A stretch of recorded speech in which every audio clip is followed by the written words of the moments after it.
Setting the foundation for exercise program management begins with developing an Integrated Preparedness Plan, or IPP. A key element in developing an IPP is conducting an Integrated Preparedness Planning Workshop, or IPPW, which brings together the whole community to coordinate preparedness activities. The IPP captures the outcomes of coordination efforts identified during the IPPW across the elements of the Integrated Preparedness Cycle. This video will discuss how to plan and conduct a successful IPPW and use the workshop to develop an effective Integrated Preparedness Plan. Planning and conducting a successful Integrated Preparedness Planning Workshop. In order to conduct a workshop that results in a quality preparedness plan, the planning team should consider the following: whole community involvement. The diversity of a jurisdiction or organization should be considered when inviting participants to the IPPW. Participants who are familiar with the community's needs can provide insight when identifying preparedness activities and can create a forum for advocacy and inclusion. Identify appropriate participants. When inviting whole community stakeholders, jurisdictions or organizations should send representatives who are subject matter experts and have the authority to commit resources such as time, money, and staff. Assign pre-workshop tasks. To ensure participants are prepared to discuss the topics of the IPPW, participants should be provided pre-workshop tasks. These could include answering survey questions, considering preparedness priority factors as they relate to their discipline, and assessing needed activities related to planning, organization, equipment, training, and exercises, or POETI elements.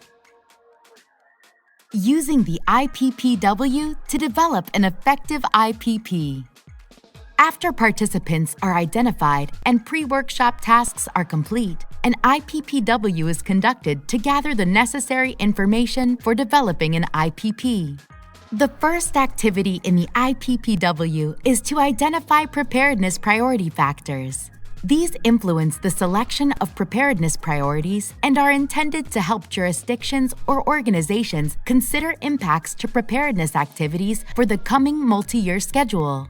These factors may include threat, hazard, and risk assessments such as jurisdictional or organizational assessments, hazard vulnerability analysis, and national threats and hazards, areas for improvement and capability assessments such as prioritized and completed corrective actions, newly acquired capabilities and resources, and identified strengths and best practices, and external sources and requirements such as industry reports, state or national preparedness reports, homeland security strategies, grants or funding-specific requirements, and accreditation standards or regulations. A brief description of each factor should be captured in the Preparedness Priority Considerations portion of the IPP.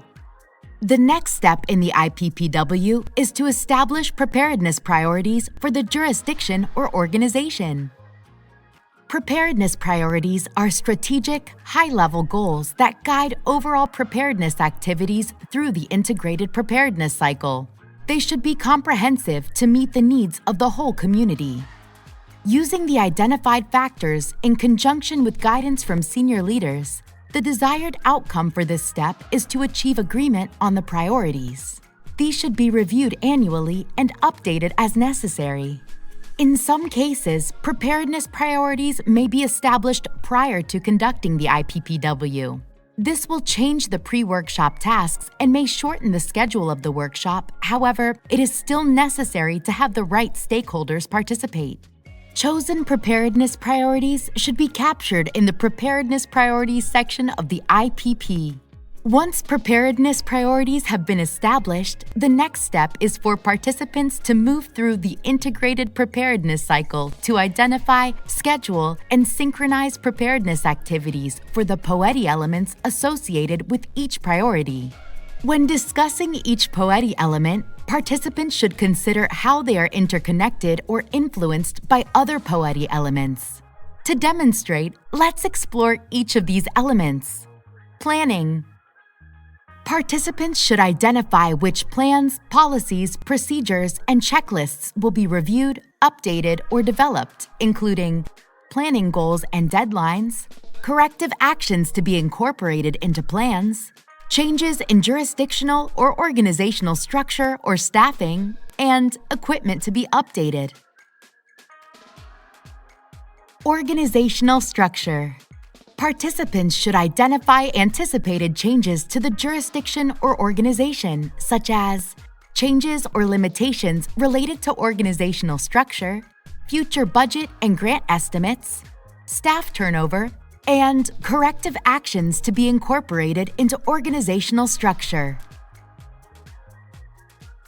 Equipment. Participants should identify equipment needs and changes, such as new equipment, shortfalls or limitations, and upcoming budget, grant, or purchase approvals. Training. Participants should identify needed training, the intended audience, and projected dates for current training capabilities and planned courses, customized training, recurring training requirements, and training needed to close gaps related to other POETI elements. Exercise. Participants should identify potential exercises, including intended outcomes and projected dates for addressing changes to plans, policies, procedures, and checklists, jurisdictions, organizations, departments, and teams that need to be exercised, equipment usage needing validation, and corrective actions that need to be validated. Participants should consider requirements related to continuous improvement actions across all POETI elements, such as outstanding or completed corrective actions, improvement plans, and validated best practices. The final step is to deconflict, consolidate, and use identified activities to build a confirmed schedule of preparedness activities for the upcoming year and a tentative schedule for the years following. With each of the steps complete, the Preparedness Priority Summary portion of the IPP can be developed by providing corresponding capabilities, rationale used in choosing the priority, and corresponding planned preparedness activities for each priority, noting that activities can be listed under multiple priorities. Program reporting. Program reporting provides senior leaders with an analysis of issues and trends, key outcomes from activities, and an update on corrective actions. Program reporting should include the jurisdiction or organizations, methodology for prioritizing, assigning, monitoring, and tracking corrective actions, progress made towards resolution of issues identified during exercises and real-world incidents, capability improvement projects, and the overall impact these actions have on capabilities. This is the final step in the IPPW and sets the stage for future program reporting. Now that information has been compiled within the IPP, a jurisdiction or organization has a record of preparedness priorities and planned activities. The IPP should be reviewed at least annually and updated as necessary. With this information, you are well equipped to conduct your own IPPW and create an IPP that is effective in recording the actions taken toward closing gaps and validating capabilities. Good luck!